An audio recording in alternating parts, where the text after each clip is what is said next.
The spreadsheet blurred before my eyes as I blinked hard, willing away the fatigue that had become my constant companion. 23 months, 14 days. That's how long I'd been Raven Cavalcante's executive assistant, tracking his meetings, managing his calendar, and pretending not to notice the way every other person in this building walked on eggshells around him. I didn't have that luxury. Someone had to tell him when his 3 p.m. conflicted with his 3 p.m., and apparently, I was the only one willing to risk the Arctic silence that followed. My fingers flew across the keyboard, reconciling tomorrow's schedule. The annual Cavalcante Holdings charity gala loomed like an elegant guillotine. 300 of the city's most powerful people gathering in the Grand Meridian Ballroom to write checks and pretend they weren't terrified of the man hosting it. I'd already confirmed the caterer twice, vetted the guest list 3 times, and personally inspected every security protocol because Raven accepted nothing less than absolute precision. The intercom on my desk crackled to life. "Miss Ashford." His voice carried that particular edge that meant he'd found an error somewhere in the universe and expected me to fix it. "Yes, Mr. Cavalcante?" I kept my tone professionally neutral, the same voice I'd used to confirm a dentist appointment. "The Meridian contract. Clause 7. Why does it specify Belgian chocolate when I explicitly requested Swiss?" I pulled up the relevant document, scanning quickly.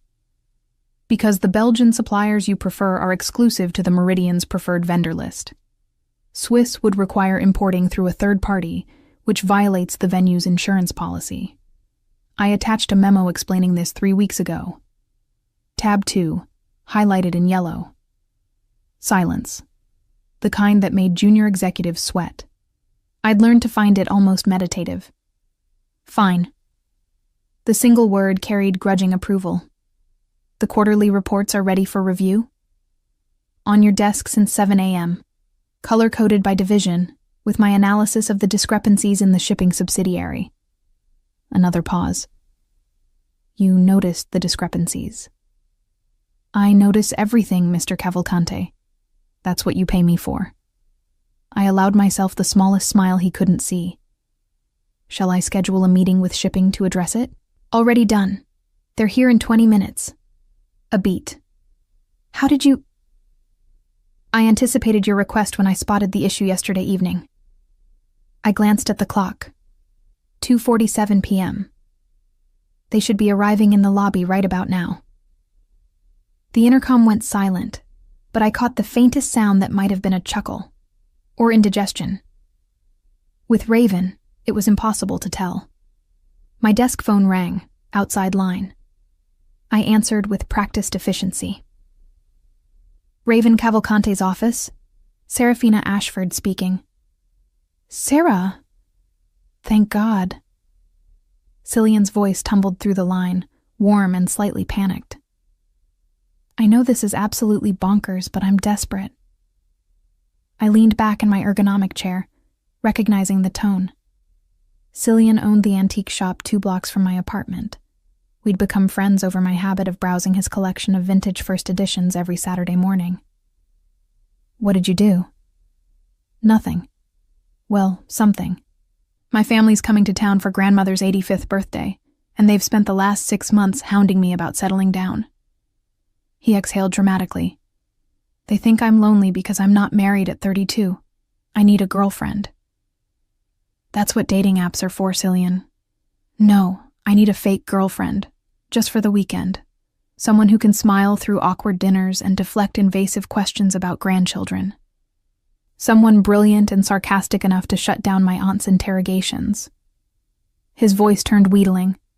Please tell me you're free this Saturday. I should have said no. My Saturday was sacred.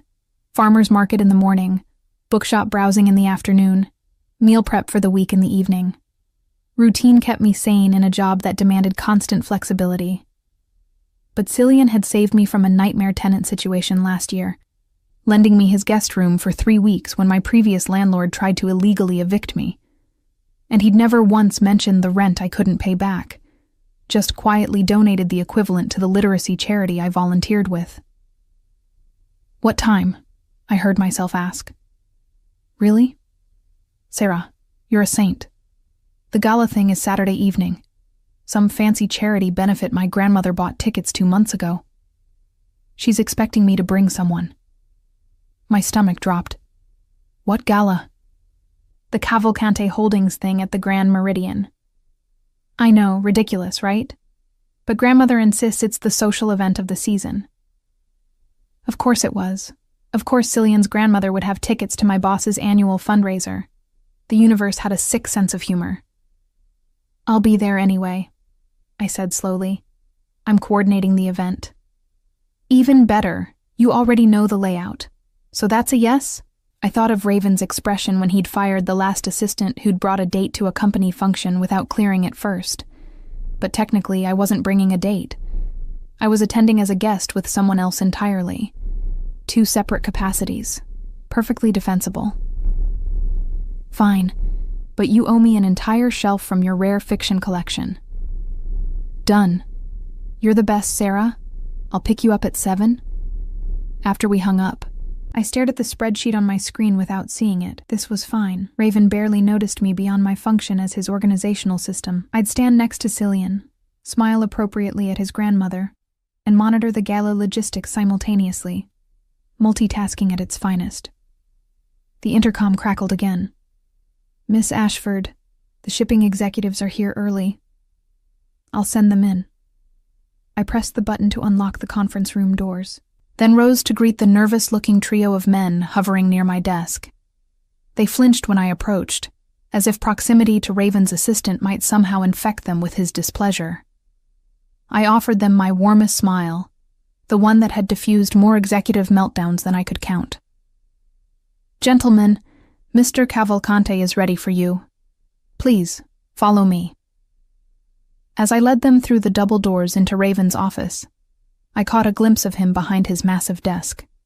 34 years old, dressed in a charcoal suit, tailored so precisely it might have been painted on, dark hair styled with military precision. His eyes, gray like winter storm clouds, flicked up to assess the newcomers with the kind of attention most people reserved for bomb disposal. Mr. Cavalcante, the shipping executives from the Quarterly Review. I gestured the men toward the chairs across from his desk. May I bring anything? Coffee? Water? Close the door on your way out, Miss Ashford. His voice carried that particular flatness that meant someone was about to have a very bad afternoon. I obeyed, returning to my desk and the 17 tasks that had accumulated in the last 30 minutes. Through the thick walls, I couldn't hear the specifics of the conversation, but the gradually increasing volume suggested things were going exactly as Raven had anticipated. My phone buzzed with a text from my roommate. Wine tonight? You look like you need wine. I did. But first, I needed to survive the next 4 hours, finalize tomorrow's gala logistics, and figure out what the hell I was going to wear to play fake girlfriend at my boss's charity event. The conference room door opened. The 3 executives filed out, faces drained of color. The middle one looked like he might throw up. I gave them a sympathetic nod as they fled toward the elevators. Raven appeared in the doorway, straightening his already perfect tie. His gaze found me immediately. The Martinez contract. I need it reviewed by end of day. Already in progress. I'll have preliminary notes by 5 and the full analysis by tomorrow morning. Something shifted in his expression. So subtle I might have imagined it. You anticipated this too. The Martinez account has been unstable for 6 months. If the shipping subsidiary's finances are compromised, you'd naturally want to review all major contracts for exposure. I met his eyes steadily. I notice patterns, Mr. Cavalcante. For 3 full seconds, he simply looked at me. Not through me, not past me, but at me. Like I'd suddenly become visible in a way I hadn't been before. The weight of that attention made my pulse jump unexpectedly. That's why you're still here, he said finally, then returned to his office and closed the door. I released a breath I hadn't realized I was holding. 23 months, 14 days. In all that time, Raven had never looked at me like anything other than a particular felt oddly unsettling. Shaking off the strange moment, I dove back into the Martinez contract. By 4:47 p.m., I'd identified 3 potential liability issues and drafted solutions for each. By 5:15 p.m., I'd compiled the preliminary report and sent it to Raven's secure email.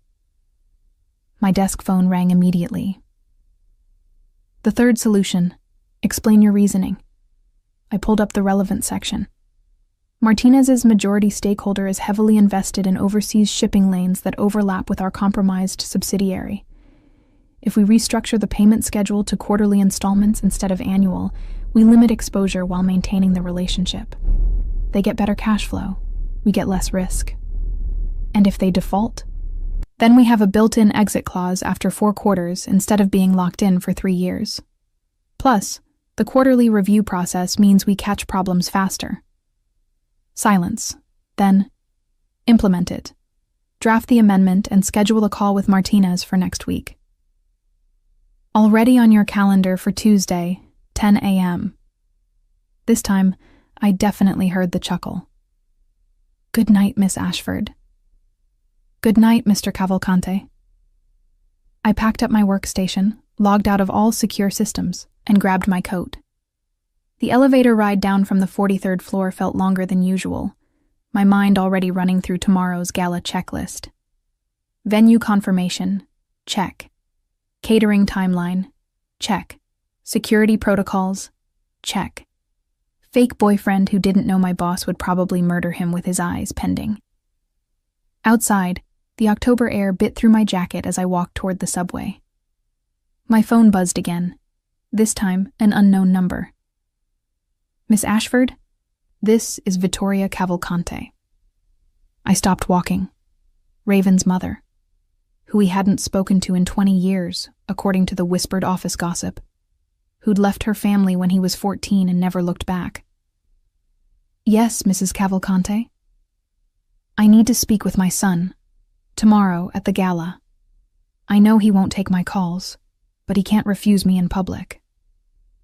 My free hand clenched into a fist. I'm not asking your permission, dear. I'm informing you as a courtesy. My name should be on the guest list. Vittoria Moretti, my maiden name. Table 17. Do make sure the seating is comfortable. The call ended before I could respond. I stood on the sidewalk, phone still pressed to my ear, as pedestrians flowed around me like water around stone. Tomorrow was about to become infinitely more complicated. Saturday evening arrived wrapped in the kind of autumn chill that made the Grand Meridian's heated interior feel like a sanctuary. I'd spent the entire afternoon on site, watching the venue transform into elegant perfection. White roses and gold candlelight, live orchestra tuning in the corner, champagne fountains that cost more than my monthly salary. Now I stood in the lobby in a deep burgundy dress I'd found at a consignment shop, fitted enough to look elegant but modest enough to maintain professional credibility. My hair was swept into a low twist, simple gold studs in my ears. Understated. Invisible. Exactly how I preferred to operate. Sarah! Cillian materialized through the crowd, looking genuinely handsome in his navy suit. You look stunning. My grandmother is going to be thrilled. She has low standards for stunning, then. But I smiled, accepting his offered arm. Remember the rules. You can touch my hand, my arm, nothing else. We've been dating 2 months. We met when you sold me a first edition Austin. Keep the story simple. Got it. He squeezed my hand nervously. Thank you again for doing this. I know it's... Cillian! An elegant woman in her 80s swept toward us, followed by what appeared to be an entire family battalion. Finally, we've been waiting. Grandmother, this is Serafina Ashford. Sarah, my grandmother, Elena Moretti, and... The names blurred as I was introduced to what felt like 40 relatives at once. I smiled, shook hands, fielded questions about my work with diplomatic precision. Yes, I enjoyed antiques. Yes, Cillian was very thoughtful. No, we weren't discussing marriage yet. Thank you for asking.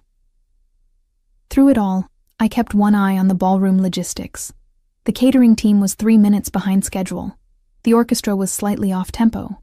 The lighting tech had forgotten to dim the east chandeliers to match my specifications. "Excuse me for just one moment," I murmured to Cillian, already moving toward the event coordinator. 5 minutes later, I'd corrected 3 small disasters and returned to find Cillian deep in conversation with an aunt about classical music. His hand found mine again as I rejoined the group, and I let him take it, playing the part. The ballroom doors opened. Guests began flowing toward their assigned tables.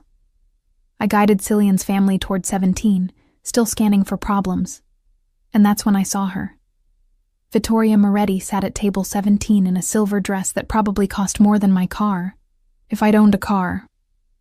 Her dark hair was styled in elegant waves, diamonds at her throat, expression serene as she surveyed the crowd like a queen reviewing her subjects. My stomach knotted. I'd spent the last 18 hours trying to figure out how to warn Raven about his mother's presence without overstepping boundaries. I'd rehearsed 3 different approaches. I'd drafted and deleted 4 emails. But I'd never found the right moment, the right words. And now it was too late. "Grandmother." Cillian's whole face lit up. "You didn't tell me you knew Vittoria." Elena Moretti and Vittoria embraced like old friends, which they apparently were. Of course, because the universe was determined to make this evening as complicated as possible. "Elena, darling."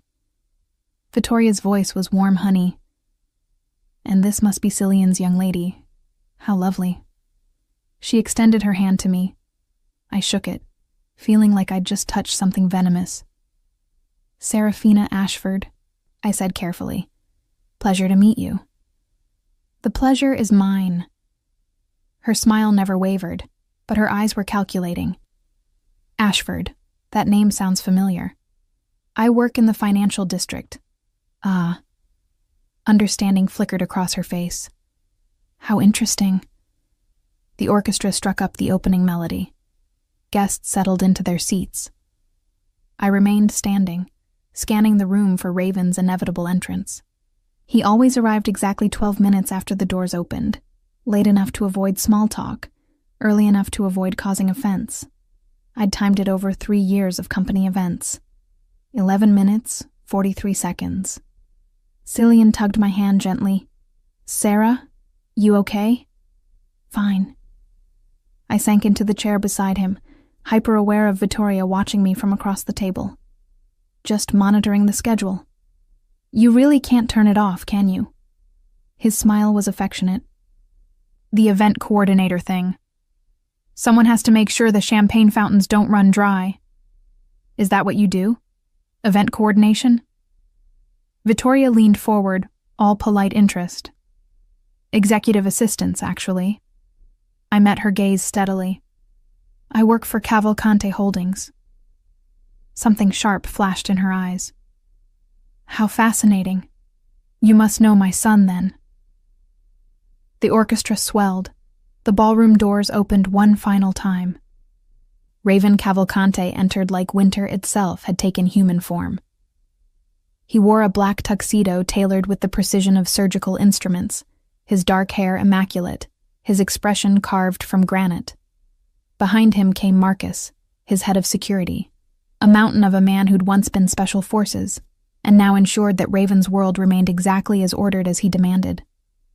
Every conversation in the ballroom dimmed slightly as Raven moved through the crowd. Not because people were staring. No one dared stare at Raven Cavalcante directly. But because his presence altered the atmospheric pressure of any room he occupied. I watched him navigate toward the host table at the front, shaking hands with major donors, his movements economical and deliberate. He'd speak to exactly the right people for exactly the right amount of time. Then he'd deliver his brief welcome speech. And then... His gaze swept the room in what appeared to be casual assessment, and stopped. On me, on my hand, still resting in Cillian's on the table. For 3 full seconds, Raven Cavalcante, the man whose emotional range typically varied from coldly professional to Arctic fury, simply stared. His expression didn't change. His posture didn't shift, but something in the air itself seemed to crystallize. Then he moved. Not toward the host table. Not toward the major donors who'd already begun gravitating in his direction, hoping to monopolize his attention. Toward us. 5 long strides across the ballroom floor, each one measured and precise. The conversations at nearby tables trailed off as people registered his trajectory. Even the orchestra seemed to falter slightly, violins going momentarily off-key. He stopped at our table. His gray eyes, which I'd always considered cold, were now absolutely glacial as they fixed on me with an intensity that made my ribs feel tight. Miss Ashford. His voice carried that particular dangerous quietness that made executives confess to embezzlement. A word. It wasn't a request. Cillian's hand tightened on mine, protective. Is everything? It's fine. I extracted my hand from his, stood on unsteady legs. Mr. Cavalcante, is there a problem with the event coordination? Now. He turned and walked toward the exit that led to the private balcony. I followed, feeling Vittoria's calculating stare burning into my back. Behind me, I could hear Cillian's grandmother whispering to Elena in rapid Italian. The balcony was mercifully empty, overlooking the city skyline. The October wind cut through my dress immediately, raising goosebumps along my arms. Raven stood at the railing, his back to me, hands braced against the stone like he was physically restraining himself from something. Mr. Cavalcante, if this is about the chocolate, since when do you date? Each word was precisely enunciated, as if he was testing them for hidden meanings. I blinked. I'm sorry? He turned to face me, and the expression on his face was nothing I'd ever seen before. Not anger, exactly.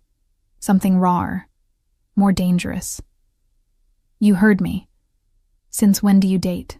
Of all the possible conversations we could be having right now, about his mother's presence, about the seating arrangements, about the dozens of logistics I'd managed for this event, he wanted to discuss my personal life?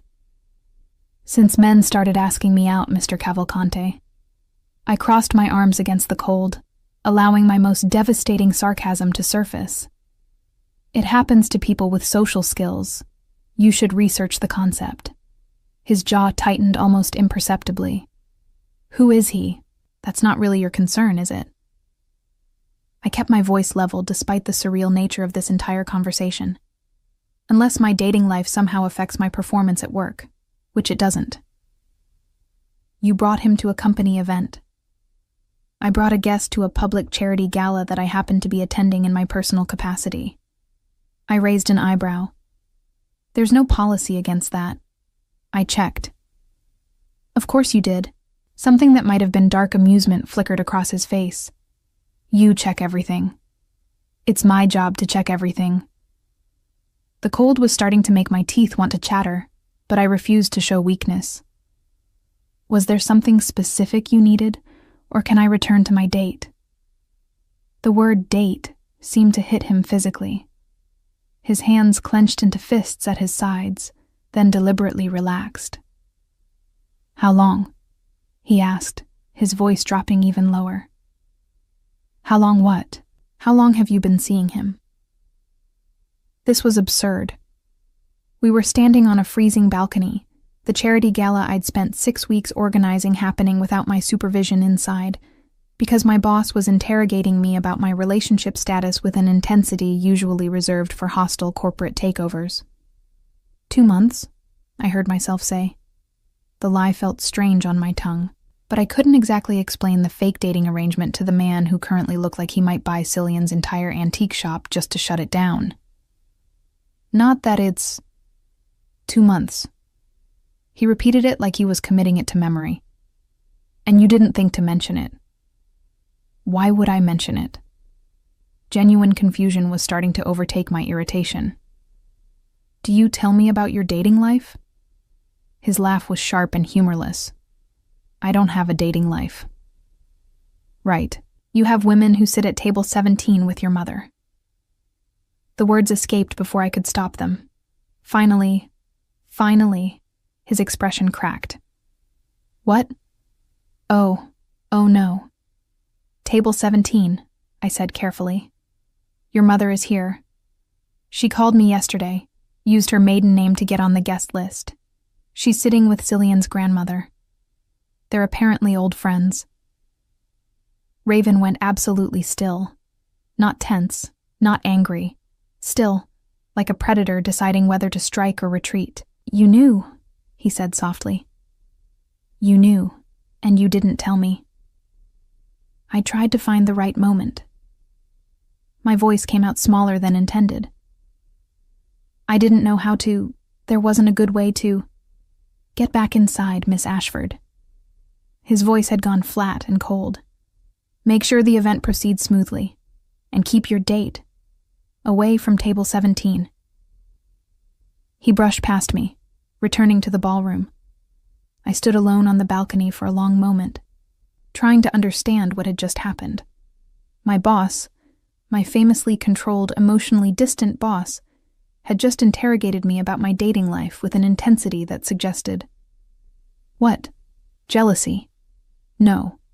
Impossible. Raven Cavalcante didn't do jealousy. He barely did emotions.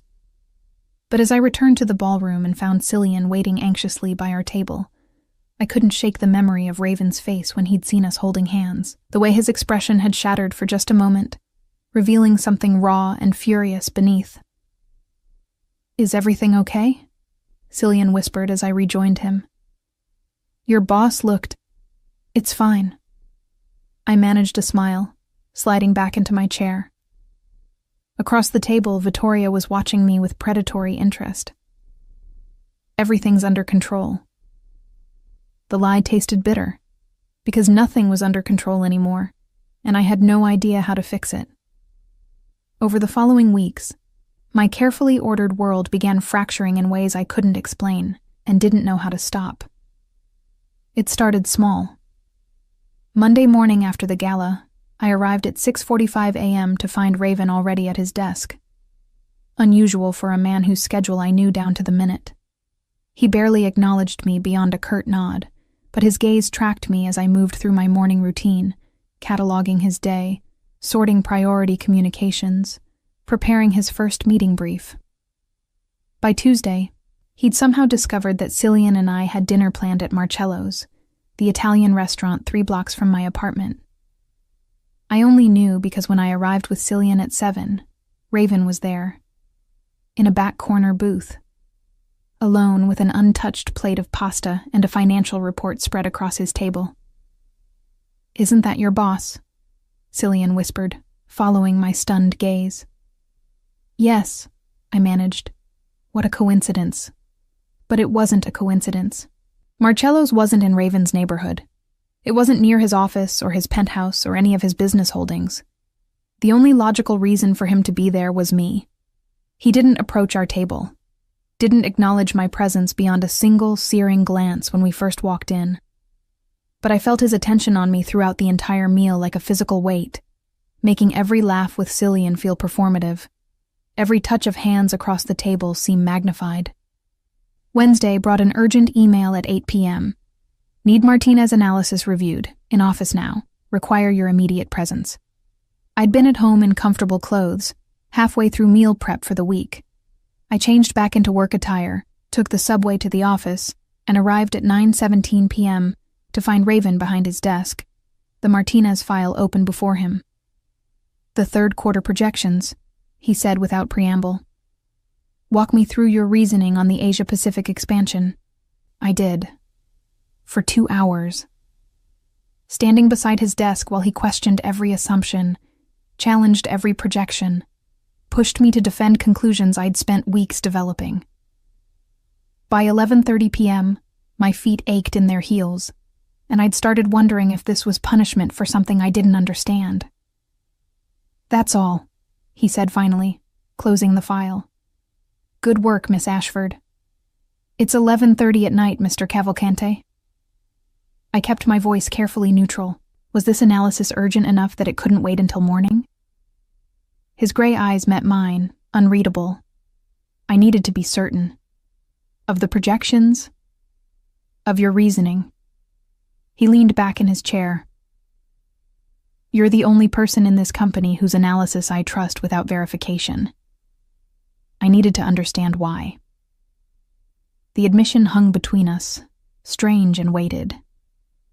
I'd worked for this man for nearly 2 years, had proven myself reliable 1,000 times over, and suddenly he needed to understand why he trusted me. Good night, Mr. Cavalcante. I turned to leave before I said something I'd regret. How was your dinner? His voice stopped me at the door. I looked back. He was staring at the closed file, not at me. At Marcello's. How was your dinner? My pulse jumped. You were there for over an hour. I'm sure you noticed it was fine. I noticed you laughed. His fingers tapped once on the desk, the only sign of agitation. 16 times. You don't laugh at work. Because spreadsheets aren't funny, Mr. Cavalcante. I tried to keep the edge from my voice. Is there a problem with me being happy in my personal life? No. But the word came out too sharp to be honest. No problem. I left before the conversation could spiral into stranger territory. But as the elevator descended, I couldn't shake the image of him sitting alone in that back booth at Marcello's, watching me with an intensity that made my skin feel too tight. Thursday, he appeared at the coffee shop where I grabbed my morning latte. Friday, he somehow scheduled a client meeting at the restaurant where Cillian had made reservations for our 3-month anniversary dinner, a detail I hadn't shared with anyone at work. By Saturday, when I opened my email to find a non-urgent contract requiring my immediate review and in-office presence, on a weekend, for the first time in 23 months, I'd had enough. I stormed into his office at 2 p.m., the contract clutched in my hand, my professional composure cracking at the edges. Mr. Cavalcante, with respect, what the hell is happening? He looked up from his desk, expression carefully blank. The Peterson contract is not time-sensitive. I marked it for Monday review. I crossed my arms. You've been at every restaurant where I've had plans for the last 2 weeks. You've sent urgent work requests at increasingly absurd hours. You've somehow known my schedule despite me not telling you. I own this building. His voice was dangerously soft. I know everything that happens in it. I don't live in this building, Mr. Cavalcante. I live in a rent-controlled apartment in Queens with a roommate and questionable heating. So unless you've been tracking my phone... The way his jaw tightened told me everything. Oh my God. I stared at him. You have been tracking my phone. The company phone you issued has tracking software. For security purposes. But he didn't deny it. Your role requires access to sensitive information. It's standard protocol. Standard protocol is informing employees about surveillance. My hands were shaking now, not with fear, but with fury. You've been following me, watching me, showing up everywhere I go with Cillian. Don't. The single word cracked like a whip. Don't say his name. The raw emotion in his voice stopped my tirade dead. Raven Cavalcante didn't do raw emotion. He did cold calculation and controlled fury and occasionally, very occasionally, dry amusement. But never this. This barely leashed something that made the air between us feel electrified. Why? I asked, my voice dropping to match his. Why does it matter where I go or who I'm with? I do my job. I do it well. My personal life. Your personal life appeared out of nowhere. He stood, rounding the desk with that predatory grace that always reminded people he hadn't earned his power through kindness. 2 years, Miss Ashford. 2 years where you came in early, stayed late, never mentioned boyfriends or dates or any life beyond this office. And suddenly, there's someone. Someone who makes you laugh 16 times over pasta. He stopped 3 feet away, close enough that I could see the muscle ticking in his jaw. "So forgive me for being curious about the man who managed to interest you when I—" He cut himself off sharply. When he what? The question hung between us, unspoken. His eyes searched my face with an intensity that made my breath catch. For the first time since I'd started working for him, I registered details beyond the professional. The exact gray of his eyes, like storm clouds breaking. The sharp line of his jaw. The way his perfectly styled hair had one rebellious strand falling slightly forward, probably from running his hands through it. A stress tell I'd never noticed before because I'd never been looking. When had I started looking? "Mr. Cavalcante." I forced steel into my voice. "Whatever this is, it needs to stop. I have a boyfriend. You have—" I gestured vaguely. "Whatever it is you have, this is inappropriate." Inappropriate. He repeated the word like it was foreign. "You think I don't know that? Then stop." "I've tried." The admission seemed to cost him. "For 2 weeks I've tried. But every time I see you with him, every time you smile at him the way you never smile at me, I work for you." The reminder felt necessary, like throwing cold water on something that had started to burn too hot. "You're my boss. That's all we are, all we've ever been." Something in his expression shuddered. The raw emotion vanished, replaced by the familiar ice. "You're right, of course." His voice went flat. "This conversation was unprofessional. It won't happen again." He returned to his desk, dismissing me as effectively as if he'd spoken the words aloud. I stood there for 5 more seconds, my heart hammering against my ribs for reasons I refused to examine. Then I left, returning to my studio apartment, where my roommate took one look at my face and immediately poured wine. "What happened?" "I think my boss is jealous," I heard myself say. "Of my fake boyfriend." My roommate's eyes widened. "The one who—" "Yes, that one." I downed half the glass in one go. "Except it's not real, and Raven doesn't know that, and now he's tracking my phone and showing up everywhere and I don't know what to do." Maybe tell him the truth? I thought about Raven's face when he'd said Cillian's name, the way he'd looked at me like I'd betrayed something fundamental, even though we'd never had an understanding beyond professional efficiency. I can't. The truth settled like lead in my stomach. Because if I tell him it's fake, then I have to explain why I've been lying. And I don't even know anymore. Over the next 3 weeks, the situation evolved into something stranger and more complex. Raven stopped tracking my phone, or at least stopped making it obvious. But he found other ways to demonstrate his presence. The building that housed Cillian's antique shop suddenly had a new owner. The notice came with 30 days to vacate or negotiate a new lease at triple the current rate. When I asked Cillian who'd bought the property, he showed me the paperwork, a subsidiary of Cavalcante Holdings that I'd never heard of before. I confronted Raven the next morning. "The Westbrook property acquisition, that was you." He didn't look up from his computer. "Cavalcante Holdings acquires property frequently. That's what we do." "That specific building houses Cillian's business." "I'm aware." Still not looking at me. "He should negotiate. The new terms are more than fair given the neighborhood's appreciation. He can't afford triple the lease." Finally, Raven's gaze met mine.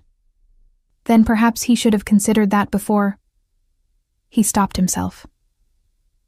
"The decision is made, Miss Ashford. If you'd like to discuss business acquisitions, I'm happy to review the rationale. Otherwise, we have actual work to address." I wanted to scream, wanted to shake him, wanted to demand he explain what the hell he thought he was doing, weaponizing his empire against a small business owner whose only crime was agreeing to be my fake date. Instead, I turned on my heel and spent the next 2 days quietly helping Cillian find a new location, with a lease he could actually afford. Raven said nothing, but I caught him watching me with an expression I couldn't decipher. The following week brought a new complication. Victoria. She appeared at the office unannounced, gliding past security like she owned the place. I looked up from my desk to find her standing before me in a cream Chanel suit, diamonds at her throat, smile sharp as broken glass. "Miss Ashford, how lovely to see you again." "Mrs. Moretti." I kept my voice professionally neutral. "Do you have an appointment with Mr. Cavalcante?" "I'm his mother, dear. I don't need an appointment." The intercom crackled. "Miss Ashford, hold all my calls for—" Raven's voice stopped as he opened his office door and saw her. "What are you doing here?" "Raven, darling." Victoria's smile didn't waver. "Is that any way to greet your mother? You're not my mother." Each word was precise and deadly. "You're a woman who shares my DNA and abandoned her children 20 years ago. That's all." "I made a mistake." She moved toward him, heels clicking on the marble floor. "I want to make amends." "After 20 years. How convenient." Raven's expression could have frozen the sun. "What do you really want?" "To reconnect with my son, to be part of your life again." Her gaze slid to me. "Miss Ashford seems like a lovely girl. Is she your assistant, or something more?" "That's none of your concern." "Everything about you is my concern, darling. I gave birth to you.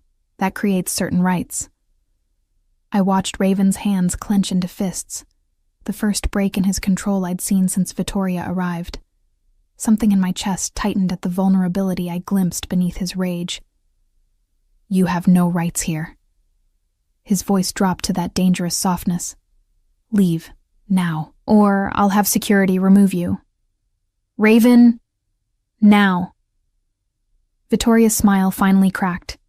She glanced at me one last time, something calculating in her expression, then swept toward the elevator. After she left, Raven remained standing in his doorway, staring at nothing. His shoulders were rigid, his breathing carefully controlled. "Mr. Cavalcante."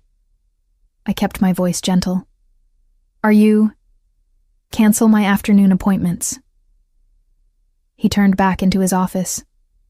"I'll be working from home for the rest of the day." The door closed.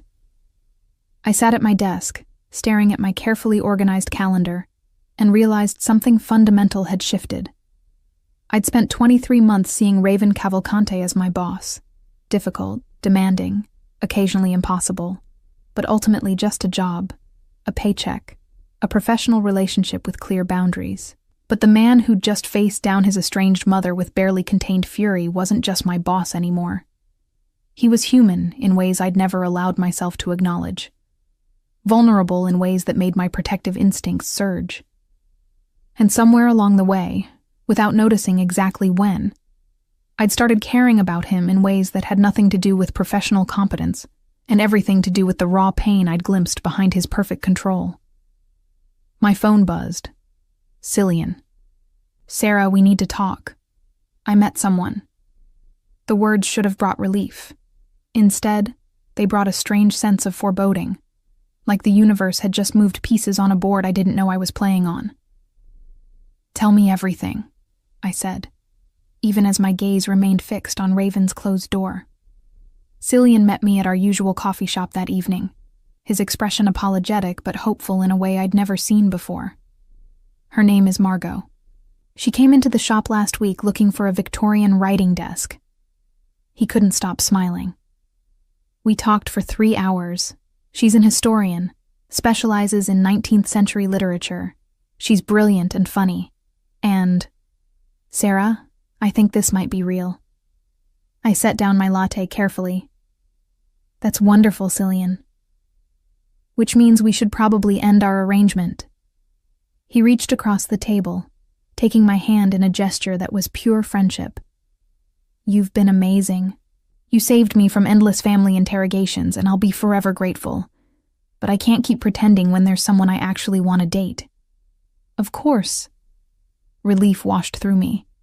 "You absolutely should pursue this." "You're sure?" His eyes searched mine. I know the timing is awkward with everything happening at your work. Your boss buying my building. That's not your problem. That's between me and Raven. The name slipped out too familiarly. Cillian raised an eyebrow but didn't comment. We finished our coffee, made plans to stay friends, hugged goodbye at the subway entrance. It was clean and simple, and exactly how fake relationships should end. No drama, no hurt feelings, just two people returning to their real lives. I should have felt free. Instead, I felt strangely unbalanced, like I'd been using a prop to hold myself upright, and suddenly it was gone. The revelation hit me on the subway ride home. For 3 months, I'd been watching Raven's increasingly possessive behavior and telling myself it was unwanted, inappropriate, something to be shut down. I'd used Cillian as a shield against acknowledging the truth, that Raven's jealousy had awakened something in me I'd been determinedly ignoring for 2 years. The way my pulse jumped when he entered a room. The electricity that crackled when his hand accidentally brushed mine passing documents. The satisfaction I felt when I anticipated his needs perfectly, earning that rare flicker of approval in his storm-gray eyes. I'd filed all of it under professional pride and efficient working relationship. But sitting on that subway car, remembering the raw vulnerability on his face when his mother appeared, the way he'd looked at me when he thought I was unavailable, I couldn't lie to myself anymore. Somewhere in the last 4 months, I'd developed feelings for my boss that had nothing to do with spreadsheets and everything to do with the man beneath the ice. Monday morning, I arrived at the office with a plan. I would tell Raven the truth about Cillian. Clear the air. Then we could. What? Date? That was its own minefield of complications, but at least we'd be operating with honest information. Except Raven wasn't there. Mr. Cavalcante is working from home this week. His head of security, Marcus, informed me when I inquired. He'll video conference for urgent matters only. This was unprecedented. Raven worked from the office 6 days a week, only taking calls from home when traveling. Something was wrong. I spent Monday managing his calendar remotely, fielding calls, keeping the company running as smoothly as always. But by Tuesday afternoon, when he'd missed 3 critical meetings and responded to my emails with single-word answers, my concern overwhelmed my professionalism. I took a taxi to his penthouse. The building was as intimidating as expected. All glass and steel, and a doorman who looked at me like I was attempting to break into Fort Knox. I gave my name, explained I was Raven's assistant with urgent documents, and prepared to be turned away. Instead, the doorman made a call, then waved me through to the elevator. Mr. Cavalcante is expecting you. Penthouse level. The ride up felt endless. My palms were sweating. I'd never seen Raven's home, never glimpsed his personal life beyond the carefully curated professional persona. Now I was about to invade his private space with a confession about fake dating and real feelings, and I had no idea how he'd react. The elevator opened directly into his penthouse. I stepped into a space that was somehow exactly and nothing like I expected. Modern, minimalist, floor-to-ceiling windows overlooking the city. But also, books everywhere. A grand piano in the corner. Artwork that suggested actual taste rather than expensive interior decoration. Miss Ashford. Raven appeared from what I assumed was his home office, dressed in black slacks and a white shirt with the sleeves rolled to his elbows. It was the most casual I'd ever seen him, and the sight did something dangerous to my composure. Mr. Cavalcante, I was worried when you missed the Peterson meeting. Marcus is handling it. He gestured toward a leather sofa. You didn't need to come here. Actually, I did. I remained standing. Because there's something I need to tell you, and I've been a coward about it for too long. His expression shifted almost imperceptibly. All right. Cillian and I aren't actually dating. We never were. The words came out in a rush. His family was pressuring him about settling down. He needed a fake girlfriend for some family events. I owed him a favor. That's all it was. A performance. Nothing real. Raven went absolutely still. You've been lying to me. Yes, I forced myself to meet his gaze. And I'm sorry, but you never actually asked if it was real. You just showed up everywhere, bought his building, made me work late. You let me think. His voice was dangerously soft. For 3 months, you let me believe you were with him. Because you were being insane. My own frustration finally broke free. You tracked my phone, stalked my dates, used your empire to harass a small business owner, all without ever once using actual words to tell me what you wanted. What I wanted? He moved toward me with that predatory grace. You want to know what I wanted, Miss Ashford? Yes, actually, I would love some clarity. Because from where I'm standing, you've spent 4 months making my life complicated without ever explaining why. He stopped close enough that I could feel the heat radiating from him, could smell his cologne, cedar and something sharper, more complex. I wanted to know why he got your laughter when I've never heard it, why you smiled at him in ways you never smiled at me, why after 2 years of working beside me, of proving yourself indispensable, you chose someone else the moment you decided to actually live instead of just exist. The raw honesty in his voice stole my breath. I wanted to understand what he had that I apparently lacked, what made him worthy of your time when He cut himself off, jaw tightening. When I'd been too goddamn blind to see you as anything but my assistant until someone else did. My heart was hammering so hard I could hear it. You never looked at me that way. Not once in 2 years. Because I'm your boss. His hand came up, hovering near my face, but not quite touching. Because crossing that line would be unforgivable. Because you deserved better than this. He gestured vaguely at himself. Than a man who owns half the city and can't manage basic emotional honesty. Raven. His name felt strange and perfect on my tongue. You're not actually as emotionally bankrupt as you think. A laugh, sharp, humorless, escaped him. No? I threatened your boyfriend's livelihood out of jealousy. I tracked your movements. I manufactured reasons to keep you late at the office just to maintain proximity. That's not healthy behavior, Sarah. The nickname, the first time he'd ever used it, made something in my chest clench. It's also not entirely unwelcome. The confession cost me. I've spent 4 months telling myself you were being inappropriate, that your jealousy was invasive and controlling, and it was. All of those things. But it was also the only reason I started noticing you as something other than my paycheck. His eyes searched mine. What does that mean? It means I spent 2 years being professionally excellent and personally invisible. I came in early, stayed late, anticipated your needs with borderline psychic accuracy. But you never saw me as anything beyond a particularly efficient assistant until someone else did.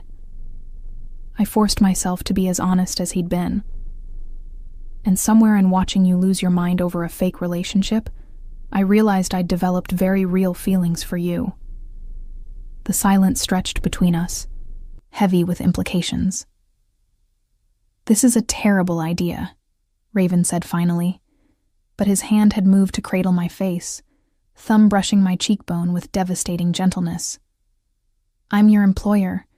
The power dynamic is something we can navigate if we both want to.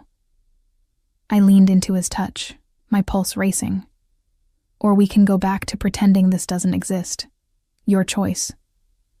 If I touch you now, his voice dropped lower, rough with restrained need. I won't stop at one kiss. I've wanted this for too long to be moderate about it.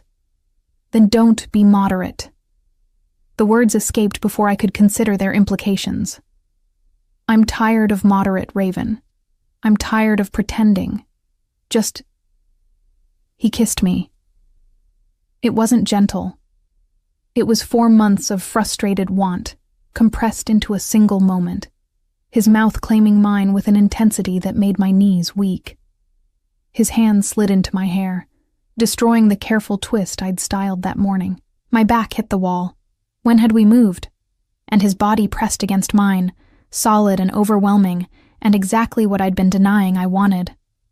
When we finally broke apart, both breathing hard, his forehead rested against mine. "If we do this," he said, voice ragged, "everything changes." Everything already changed. I traced the sharp line of his jaw with shaking fingers. "We're just acknowledging it now. My mother." The non sequitur made me blink. "She'll use this. Use you. She has a talent for finding leverage and exploiting it. Let her try." I surprised myself with the fierceness in my voice. I've spent my entire life being underestimated. It's my favorite place to operate from.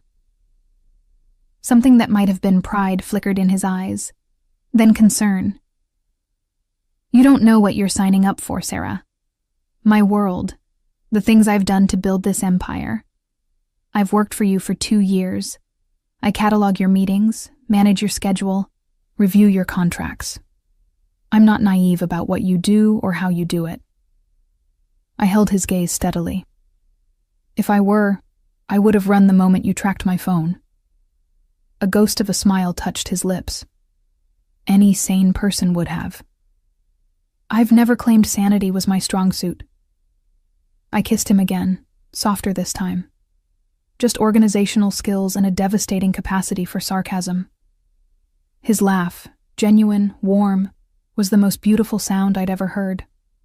We spent the rest of that afternoon on his couch, learning the geography of each other beyond the professional. How his hands, so economical in the office, became reverent when they traced the curve of my spine. How my laughter, so carefully guarded at work, came easily when he recounted stories of his early days building the company. By evening, we'd established new rules. I would remain his assistant. I was too good at it to abandon the role, and he needed someone he could trust without question.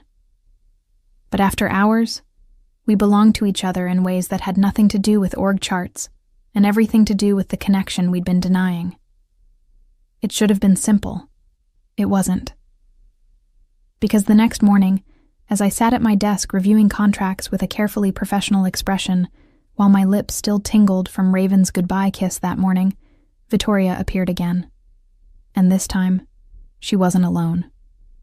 The man accompanying Vittoria was older, distinguished in a way that set off every alarm bell in my carefully honed instincts. Silver hair, expensive suit, smile that didn't reach his eyes. "Miss Ashford." Vittoria's greeting carried false warmth. "How delightful to see you again.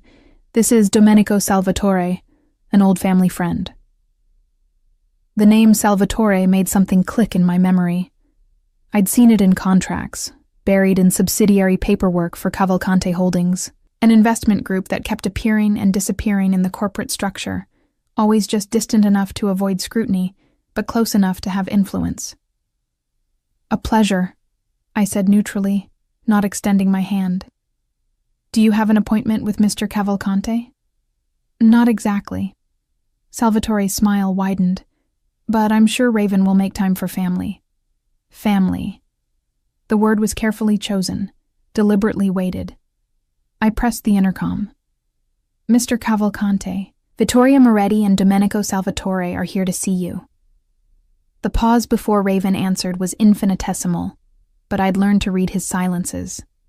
This one was fury barely contained. "Send them in." I opened the door to his office. Raven stood behind his desk, every line of his body radiating controlled menace. His gaze flickered to me for just a moment, checking that I was all right, before fixing on the visitors. "You have 5 minutes," he said flatly. "Use them wisely." Vittoria moved to take a seat. "Raven, darling, there's no need for hostility. Domenico is here to discuss a business opportunity." "No." The single word cut like a blade. "Whatever arrangement you're proposing, the answer is no." Salvatore chuckled, settling into the chair across from Raven's desk, uninvited. "You haven't heard the terms yet." "I don't need to. You're working with her." He gestured dismissively at Vittoria. which means you're either planning to leverage family connection for extortion, or you're trying to regain influence over Cavalcante Holdings through sentimental manipulation. Either way, I'm not interested. What if I told you, Salvatore said smoothly, that I have information about certain irregularities in your overseas operations? Nothing criminal, of course, but potentially embarrassing if made public. I felt cold fury settle in my chest. Blackmail. They were attempting to blackmail Raven using his own mother as the entry point. Get out. Raven's voice dropped to that dangerous softness I'd learned meant someone was about to face consequences. Both of you. Now. Raven, please. Vittoria's mask cracked slightly, showing desperation beneath. If you'd just listen. I gave you a chance 20 years ago to be my mother. You chose money and status over your children. Now you show up with this. He glanced at Salvatore with obvious disgust. Attempting to extort me using my own company? Get out. Salvatore rose slowly. This isn't over, Cavalcante. You'll want to reconsider. Mr. Salvatore. I stepped into the office, my voice carrying the same steel I'd heard Raven use when ending hostile negotiations. I believe Mr. Cavalcante was clear. Your 5 minutes are complete. Shall I call security, or will you leave voluntarily? His gaze turned to me, assessing and unpleasant. And who might you be? The person who manages Mr. Cavalcante's schedule, reviews all contracts and, more relevantly, knows where every single financial record for this company is stored. I smiled with no warmth, including the overseas accounts you're referencing, which, I should mention, I audited personally last quarter and found completely compliant with international law. I was bluffing partially, but I'd learned from Raven that confidence sold lies better than facts sometimes. Salvatore's smile tightened. How convenient that Mr. Cavalcante has such a thorough assistant. Isn't it? I held his gaze steadily. Now, as I mentioned, security or voluntary departure. Vittoria moved toward Raven, desperation clear now. Raven, please. I made mistakes, but I'm your mother. That has to mean something. It means nothing. Raven's voice was empty of emotion in a way that was somehow worse than anger. You chose to abandon that role. You don't get to reclaim it when it becomes financially convenient.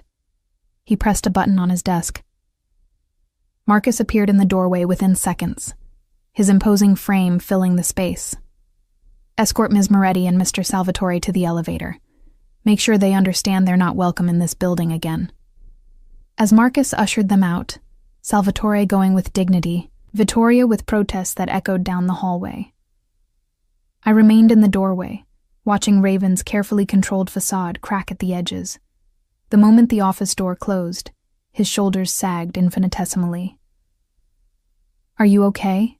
I asked softly. I'm fine. But his hands were shaking slightly as he poured himself whiskey from the bar cart. I apologize that you had to witness that. Don't. I moved to stand beside him. And don't apologize for her. She made her choices. She's trying to use old connections from before she left. Salvatore was part of my father's original investment group, one of the people who helped build the foundation before my father cut ties. He swallowed the whiskey in one go. She's desperate enough to weaponize her past against her own son. The pain beneath his words made my chest ache.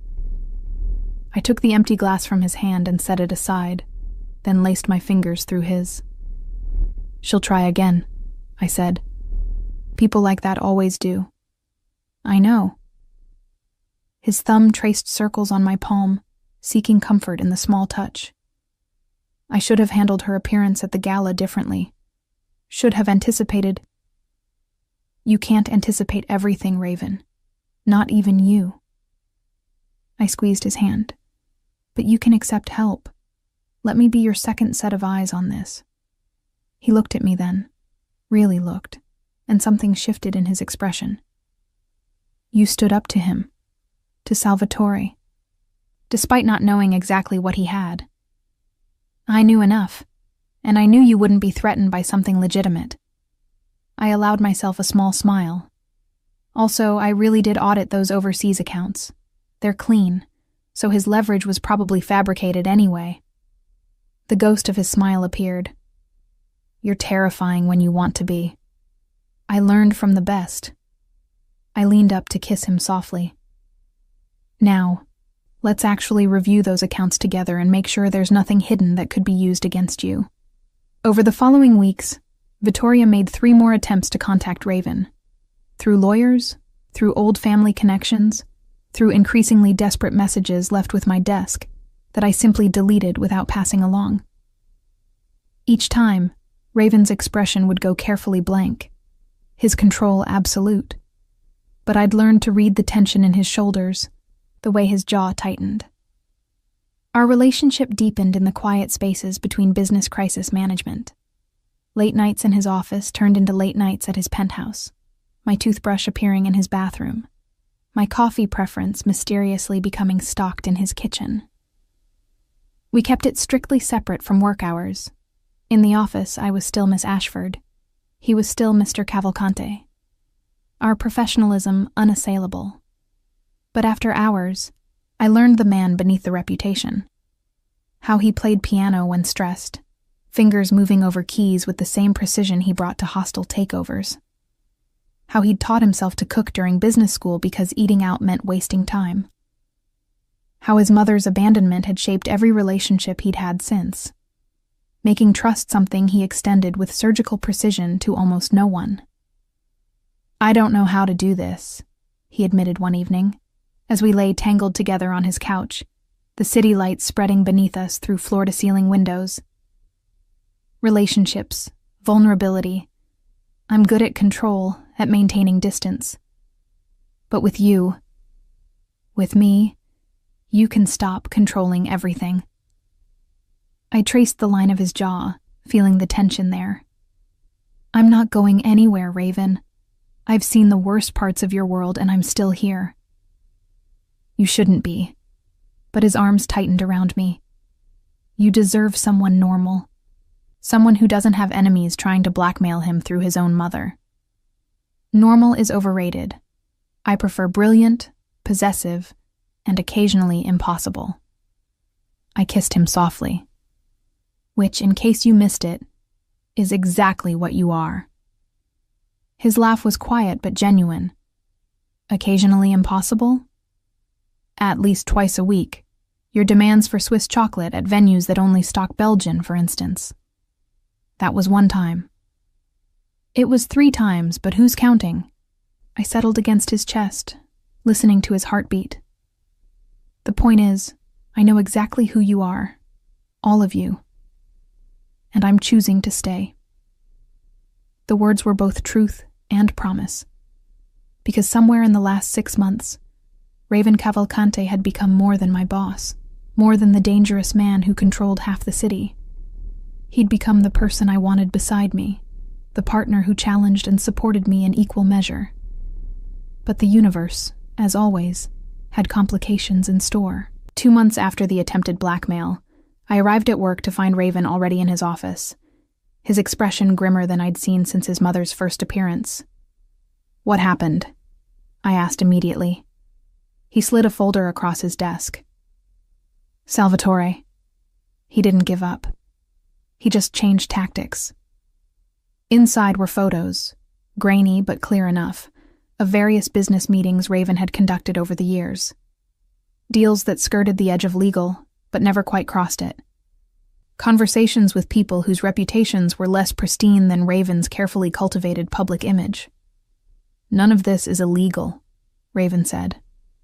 But taken out of context, presented the right way to the right authorities, it could trigger investigations that would tie up the company for years. Damage our reputation. Cost us billions. What does he want? A seat on the board, 20% equity in the overseas subsidiaries, and his jaw tightened, for me to publicly reconcile with my mother. A nice family reunion story to rehabilitate her social standing. I stared at the photos, my mind racing through options. We could call his bluff, Invite the investigation. Prove there's nothing. Sarah. Raven's voice was gentle but firm. Even a clean investigation damages trust. Investors panic. Partners get nervous. Salvatore knows exactly what he's doing. So what do we do? He was silent for a long moment. Then, I give him what he wants. No. The word escaped before I could stop it. Raven, you can't let them manipulate you like this. I can, if it protects the company. If it protects... He stopped himself, but I heard what he didn't say. If it protects you. Because at some point in our relationship, I'd become a vulnerability. Something Vittoria and Salvatore could leverage if they discovered the truth. And they would discover it eventually. Secrets never stayed secret in his world. There's another option, I said slowly, an idea forming. We let them think they're winning while we build a counterattack. I'll need access to Salvatore's background, his business dealings, his connections with Vittoria before she left your father. Raven's eyes sharpened. What are you thinking? That people who attempt blackmail usually have skeletons of their own, and I happen to be very good at finding things people want to keep hidden. I met his gaze steadily. Give me 2 weeks. If I can't find anything, you can give Salvatore his board seat, but let me try first. For a moment, I thought he'd refuse. Then he nodded slowly. 2 weeks, but Sarah, be careful. These people aren't corporate enemies playing polite games. If they realize you're investigating them, then they'll underestimate me. I smiled with more confidence than I felt. It's my favorite advantage. What followed were the most intense 2 weeks of my professional life. I worked 3 jobs simultaneously, managing Raven's schedule and company operations during business hours, conducting my investigation after hours, and maintaining our relationship in the stolen moments between. I discovered Salvatore's financial records showed irregularities he'd carefully buried. Offshore accounts, shell companies, investments in ventures that couldn't withstand scrutiny. More importantly, I found the connection to Vittoria. She'd been feeding him information about Cavalcante Holdings' operations since before she left Raven's father, positioning herself as a long-term spy for a rival faction within the original investment group. The abandonment 20 years ago hadn't been about pursuing a better life. It had been about cashing out at exactly the right moment with inside information to sell. On the 13th day, I compiled everything into a dossier that would make any investigative journalist weep with joy. Then I did something Raven would never have done. I called Vittoria directly. Miss Ashford, her voice was cool. To what do I owe this unexpected pleasure? I have information you and Mr. Salvatore will want to see. Meet me at the Riverside Cafe tomorrow at 2 p.m. Come alone. And if I refuse, then I deliver this information to the FBI, the SEC, and every major financial journalist in the city. Your choice. I hung up before she could respond, my hands shaking slightly. What I was doing was risky, meeting her without Raven's knowledge, without backup. But I needed to see her face when I revealed what I'd found.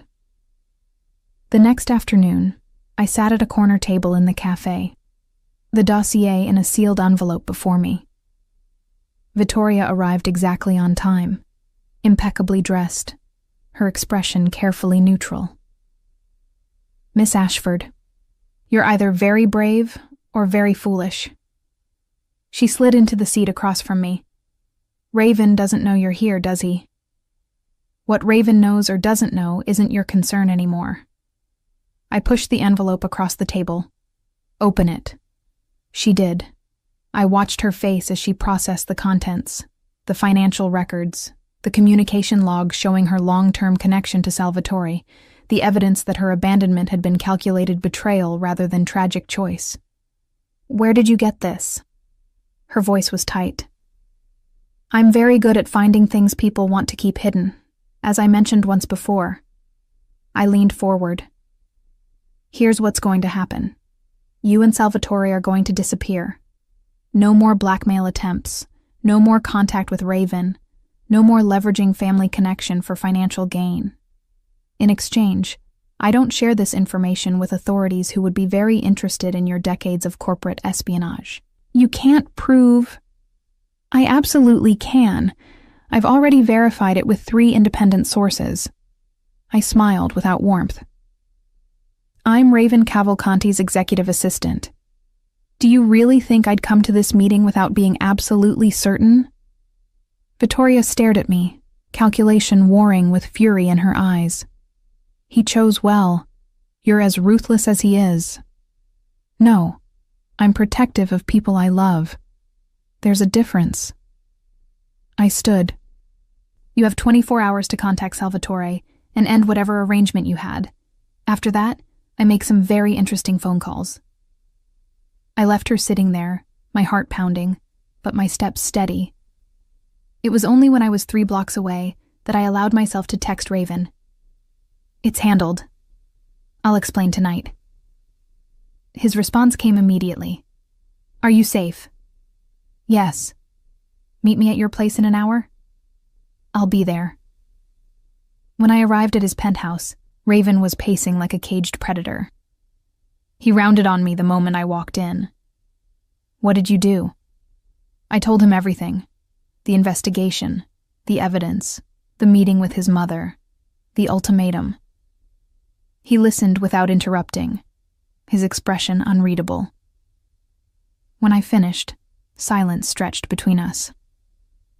You took a significant risk, he said finally. I know. Vittoria she might have... He stopped, running a hand through his hair in frustration. Sarah, if something had happened to you because of my past, nothing happened. I moved to stand before him, taking his face in my hands. And even if something had, I chose this. I chose to protect you the way you've been protecting me since the beginning. His eyes searched mine. Since the beginning? You think I didn't notice? The way you positioned my desk to give me the best natural light? How you scheduled my reviews to always include raises? The fact that I'm the only assistant in company history you've kept for more than 6 months? I smiled softly. You were protecting me long before you admitted you cared, Raven. I just finally caught up. He kissed me then, fierce and desperate and grateful all at once. When we broke apart, his forehead rested against mine. No more solo investigations. No more taking blackmail threats alone, I countered. Deal. He pulled back to look at me properly. Though I should mention, your investigative skills are terrifying. I learned from the best. I repeated my words from months ago. Now what do you say we actually destroy those files Salvatore was threatening you with, just to be thorough? Already done. I had them incinerated the day after he first showed them. At my surprised look, he smiled slightly. I was never going to let them win, Sarah. I was just buying time to figure out the right move. And what was the right move? Apparently letting you handle it. His arms came around me. Note to self, never underestimate my assistant. Your assistant and girlfriend, I corrected. My assistant, girlfriend, and, if you'll allow it, partner in every sense that matters. The words hung between us, weighted with implications about a future we'd both stopped fighting against. I'll allow it, I said softly. On one condition. Name it. Next time someone tries to blackmail you, we handle it together. No more protecting me from your world, Raven. I'm in it now, by choice.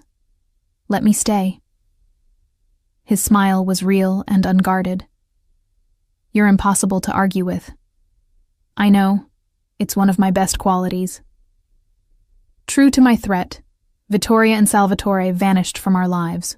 No more attempted contacts, no more blackmail schemes, no more weaponizing the past. I delivered my evidence to a trusted financial journalist with instructions to publish only if they resurfaced. Insurance that kept them at a comfortable distance. The months that followed were the most stable I'd experienced since starting at Cavalcante Holdings. Our professional dynamic remained impeccable. In the office, I was still the efficient Miss Ashford, who anticipated every need, and he was still the demanding Mr. Cavalcante, who accepted nothing less than perfection. But after hours, we built something that felt remarkably like a real life.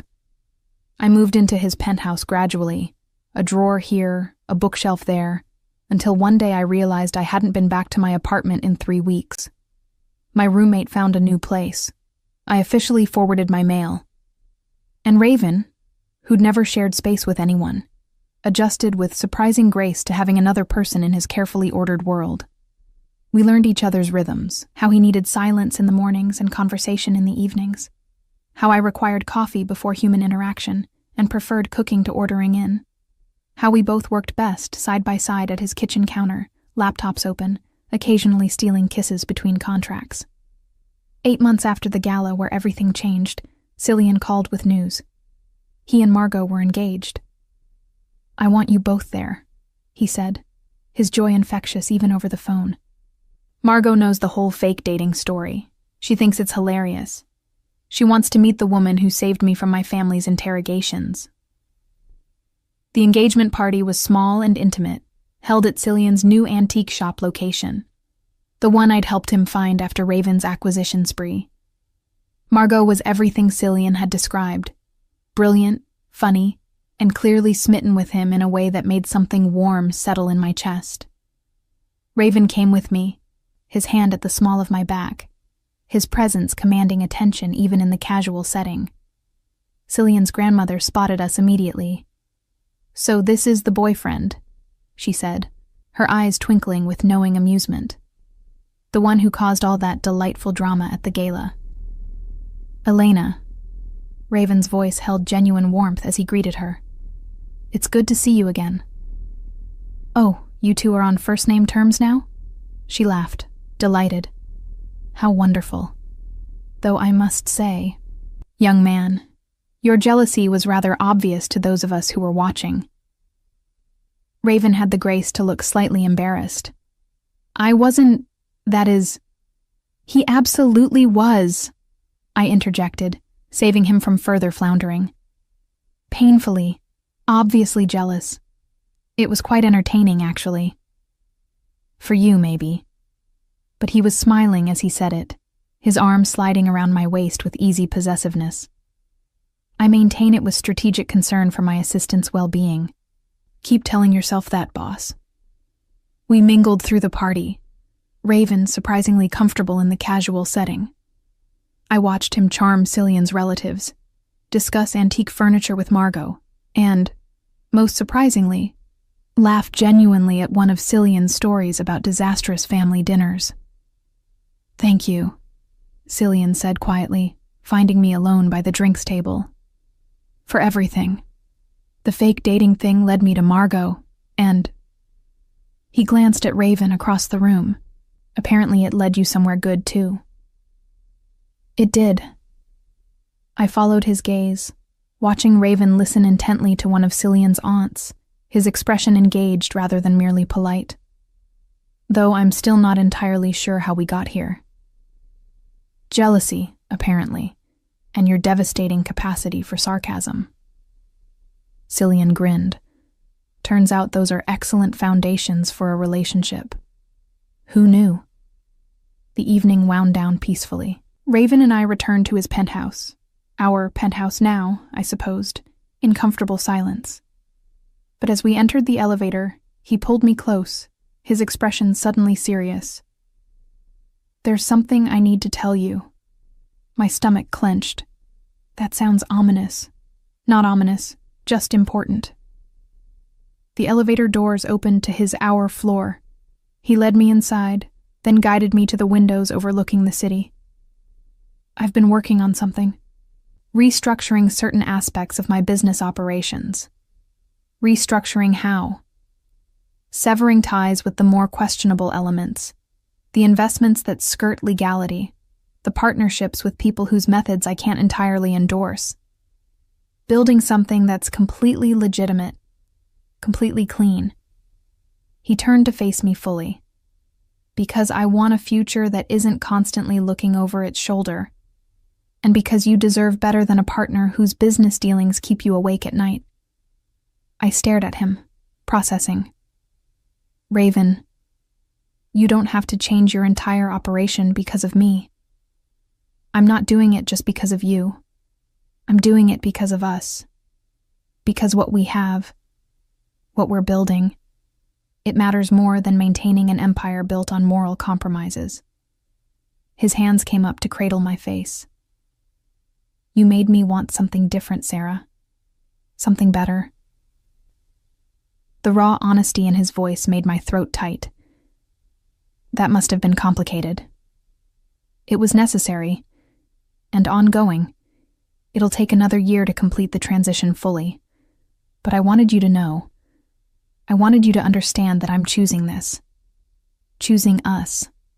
Choosing a version of myself that's worthy of what you've given me.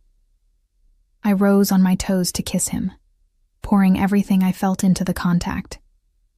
When we broke apart, I was smiling through threatening tears. You were always worthy, you impossible man. You just needed to believe it yourself. I'm starting to. His thumb traced my cheekbone gently. Largely because you keep insisting on it despite significant evidence to the contrary. That's not evidence. That's your mother's narrative. And we both know she's an unreliable narrator. His laugh was soft. True. We stood there in the windows, the city spreading below us like possibilities made tangible. And then Raven moved away, returning a moment later with a small velvet box. My heart stopped. Before you panic, he said, not opening it yet. This isn't a proposal. Not exactly. Not exactly? It's a question. One I don't need answered tonight, or even this month. But one I wanted to ask while I still had the courage. He finally opened the box, revealing a ring. Elegant, simple, exactly what I would have chosen for myself if I'd been choosing. When you're ready, if you're ready, would you consider spending your life with someone as occasionally impossible as me? The tears I'd been holding back spilled over. That's the worst non-proposal proposal I've ever heard. I'm aware. Emotional honesty isn't my strength, as you've frequently pointed out. But he was smiling, vulnerable and hopeful in a way that made my chest ache. So, is that a think about it or a never in a million years? Or it's a you're really going to make me say yes without even hearing a proper question, you lazy, infuriating man. I took the box from him, studying the ring, platinum band, single diamond, understated elegance. But since I apparently can't resist you, even at your worst, yes, eventually, when we're both ready. His smile, rare, genuine, unguarded, was worth every complicated moment that had led us here. He slid the ring onto my finger, then pulled me close. I love you, he said simply. The first time he'd spoken the words aloud. I know. At his raised eyebrow, I laughed. I've known for months. You just needed time to catch up. How did you know? Because you bought an entire building to sabotage my fake boyfriend's business. That's not normal jealousy, Raven. That's love disguised as territorial possessiveness. In my defense, I didn't realize the distinction at the time. No, you were too busy tracking my phone and appearing at restaurants. I traced the line of his jaw affectionately. But I forgive you. Mostly because your completely irrational jealousy is what finally made me notice you. So you're saying I owe our entire relationship to poor emotional management and stalker-adjacent behavior? Essentially, yes. I kissed him softly, though I prefer to think of it as passionate interest expressed through deeply inappropriate means, much better phrasing. I have excellent organizational skills, remember? Including reorganizing inconvenient truths into palatable narratives. His arms tightened around me. What did I do to deserve you?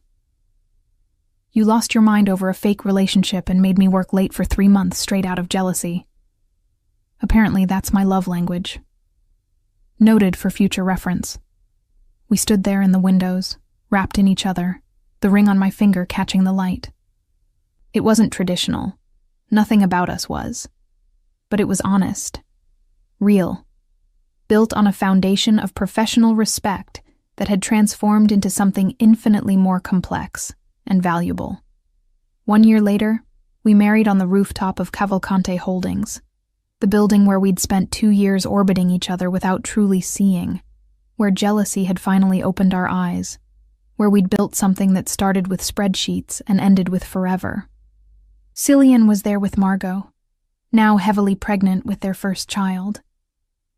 Elena attended with genuine joy, having long since forgiven Raven for his aggressive acquisition of her grandson's original shop location. Even Marcus, Raven's perpetually serious head of security, cracked a smile during the ceremony. I wore a simple dress, elegant but practical, because I'd never been the type for elaborate displays. Raven wore his standard charcoal suit, but with one modification, a pocket square in burgundy, matching the dress I'd worn to the gala where everything changed. "You remember," I murmured as we stood before the officiant. "I remember everything." His hand tightened on mine. "That dress, your sarcasm when I asked about your dating life, the way you looked at me like I was being completely insane. You were being completely insane. I was jealous," he corrected with a small smile. "There's a difference. A small one." The officiant cleared his throat gently, reminding us we had an audience. We exchanged our vows. I'd written mine, he'd memorized his, and promised to continue choosing each other through complications and conflicts and occasional bouts of irrational possessiveness. When he kissed me, it was witnessed by the city that had always been his kingdom, now becoming ours. At the reception, Cillian raised a toast. To Sarah and Raven, who proved that the best relationships start with completely insane jealousy and evolve into something resembling actual sanity. May your future contain more sanity than your beginning. "Unlikely," I called back, to general laughter. "But at least it'll never be boring," Raven added, his arm around my waist. Later, as we danced under stars and string lights, he murmured against my ear, "Do you regret it? The complicated way we started?" "Not for a second."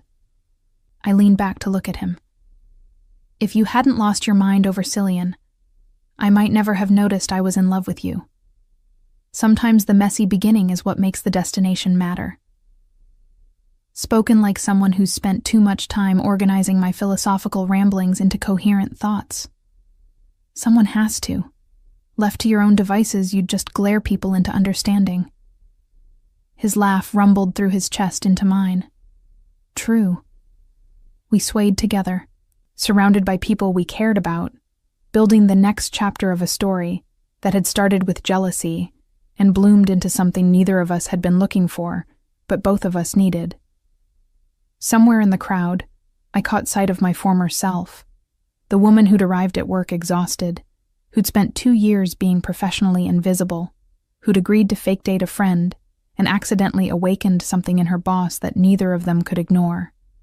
She wouldn't have believed this ending, would have thought it impossible that the cold, demanding Mr. Cavalcante could transform into the man who now held me like I was his entire world.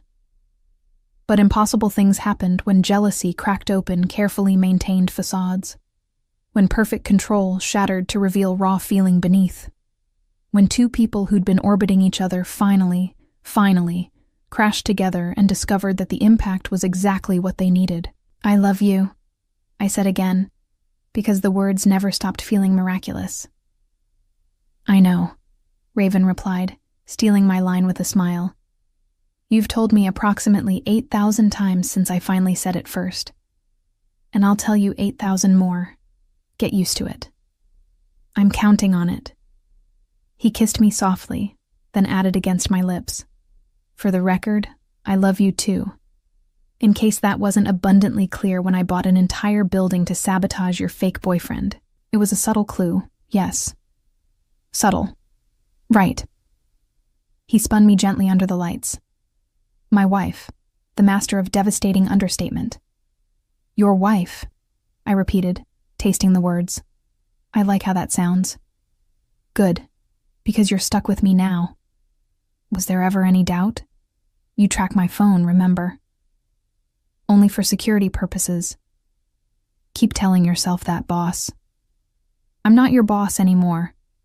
I'm your husband. You're both, and occasionally impossible, and perfect exactly as you are. He kissed me again, deeper this time, uncaring of the audience.